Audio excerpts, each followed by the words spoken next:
মুজিবের পথ ধরো, বাংলাদেশ স্বাধীন করো, মুজিব ভাইয়ের পথ ধরো, বাংলাদেশ স্বাধীন করো, বাঁচের মাঠে তৈরি করো, বাংলাদেশ স্বাধীন করো, বীর বাঙালি অস্ত্র ধরো, বাংলাদেশ স্বাধীন করো।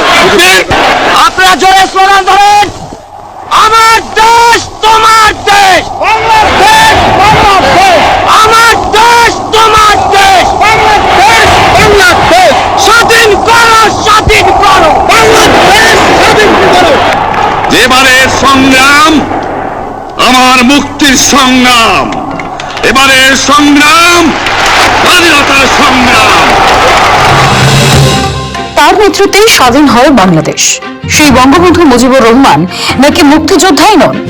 বাংলাদেশের মহান মুক্তিযোদ্ধার তালিকায় মঙ্গলবার রাতে বড় ধরনের পরিবর্তন করা হলো। সরকারি অধ্যাদেশ জারি করে বলা হলো বঙ্গবন্ধু শেখ মুজিবুর রহমান, তাজাউদ্দিনের মতো স্বাধীনতা যুদ্ধের সেনানীরা আর বীর মুক্তিযোদ্ধা বলে বিবেচিত হবেন না। তাদের বলা হবে মুক্তিযুদ্ধের সহযোগী শক্তি। মঙ্গলবার রাতে রাষ্ট্রপতির অনুমতিক্রমেই মুক্তিযোদ্ধা কাউন্সিল অধ্যাদেশ 2025 জারি করে আইন, বিচার ও সংসদ বিষয়ক মন্ত্রণালয়। অধ্যাদেশের ফলে শেখ মুজিবুর রহমান সহ প্রায় 400 জাতীয় পরিষদের সদস্য ও প্রাদেশিক পরিষদের সদস্য বীর মুক্তিযোদ্ধা থেকে মুক্তিযুদ্ধের সহযোগী হিসেবে গণ্য হবেন।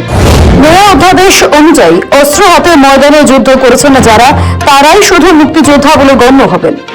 সেই অনুযায়ী বিএনপির প্রতিষ্ঠাতা সাবেক রাষ্ট্রপতি জিয়াউর রহমান বীর মুক্তিযোদ্ধা বিবেচিত হবেন।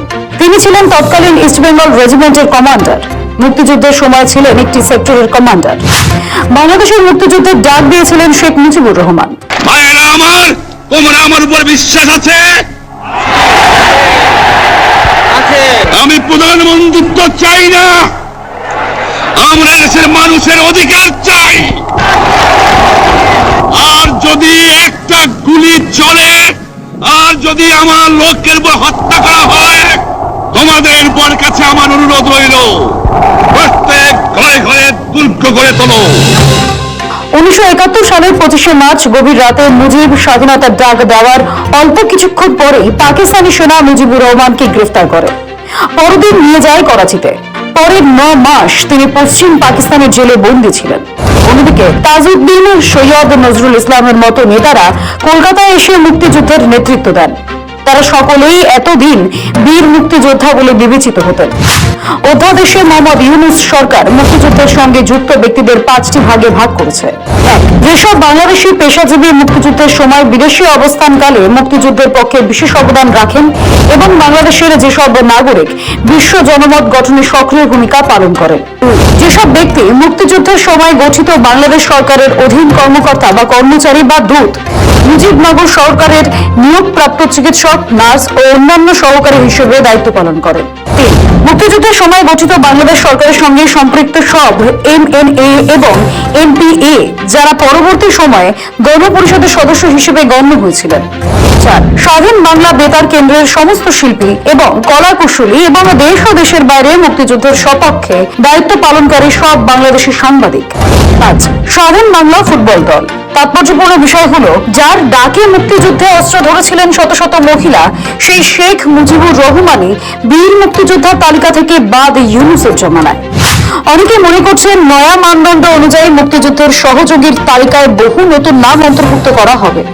তাদের অন্যতম হলো মোহাম্মদ ইউনূস। তিনি মুক্তিযুদ্ধের সময় দেশে ছিলেন না, এমনকি দেশ স্বাধীন হওয়ার পরেও স্বাধীনতা যুদ্ধ বিষয়ে কোনো কিছুর সঙ্গেই তার সম্পৃক্ততার প্রমাণ মেলেনি। ঢাকার শহীদ মিনার, সাভারের জাতীয় স্মৃতিসৌধ প্রথম পরিদর্শন করেছেন প্রধান উপদেষ্টা হওয়ার পর।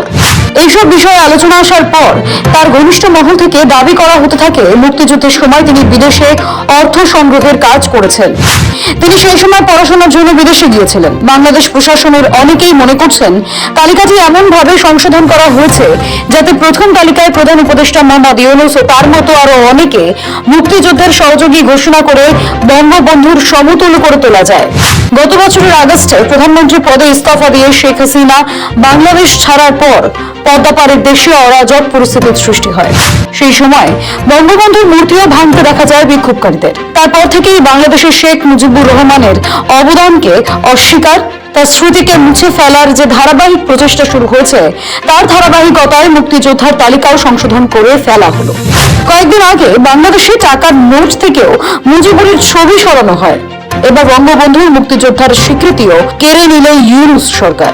ব্যুরো রিপোর্ট, সময়, কলকাতা।